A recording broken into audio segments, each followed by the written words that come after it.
संकटों से वीर घबराते नहीं, आपदाएं देख छिप जाते नहीं।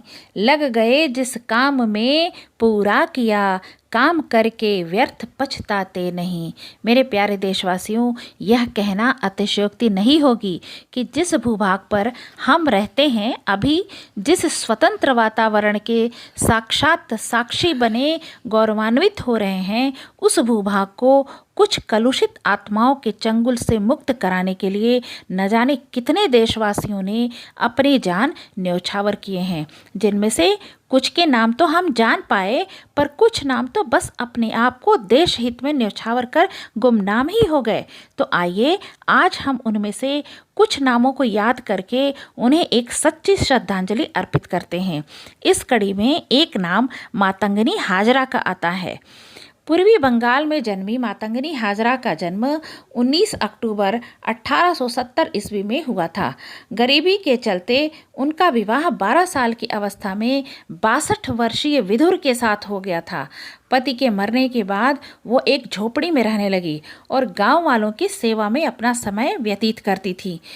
1932 में एक बार जब गांधी जी के नेतृत्व में चलाए जा रहे स्वाधीनता आंदोलन का जुलूस मातंगनी के घर के पास से गुजरा, तो उन्होंने बंगाली रीति रिवाजों के साथ शंख ध्वनि से जुलूस का स्वागत किया और जुलूस के साथ चल पड़ी। उनकी देश के लिए प्रेम उन्हें वृद्ध अवस्था में जेल में पहुंचा दिया। मातंगनी 17 जनवरी 1933 में करबंदी आंदोलन में एंडरसन तामलुक के विरोध में काला झंडा लेकर नारा लगाते हुए दरबार तक पहुंच गईं और पुलिस ने उन्हें गिरफ्तार करके 6 महीने के लिए मुर्शिदाबाद जेल में डाल दिया।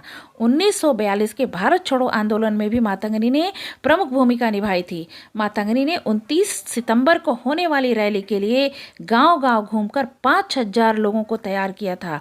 तय योजना के अनुसार सभी लोग सरकारी डाक बंगले पर पहुंचे। लोगों की भीड़ देख पुलिस ने गोलियां बरसानी शुरू कर दी, जिसमें एक गोली मातंगनी के बाएं हाथ में लग गई। उन्होंने झंडे को गिरने से पहले ही दूसरे हाथ में ले लिया, लेकिन तभी दूसरी गोली उनके दाहिने हाथ में तथा फिर तीसरी गोली उनके माथे में लगी और मातंगनी हमेशा हमेशा के लिए भारत माँ की गोद में सो गई।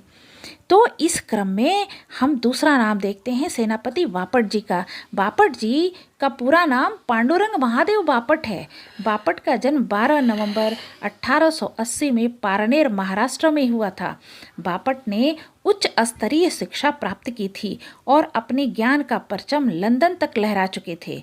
बेटे की प्राप्ति पर बापट ने 1 नवंबर 1914 को पहला भोजन हरिजनों को कराने का साहस किया था।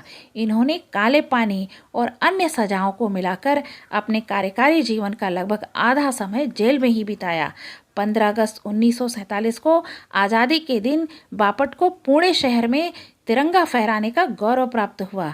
28 नवंबर 1967 को सेनापति बापट की मृत्यु हो गई। तो देखा आपने, ऐसे थे हमारे वीर स्वतंत्रता सेनानी, जिन्होंने खुद का जीवन देश की सेवा में इसलिए समर्पित कर दिया ताकि आने वाली पीढ़ियां गुलामी की जंजीरों से मुक्त होकर एक स्वतंत्र वातावरण में जीवन जी सकें।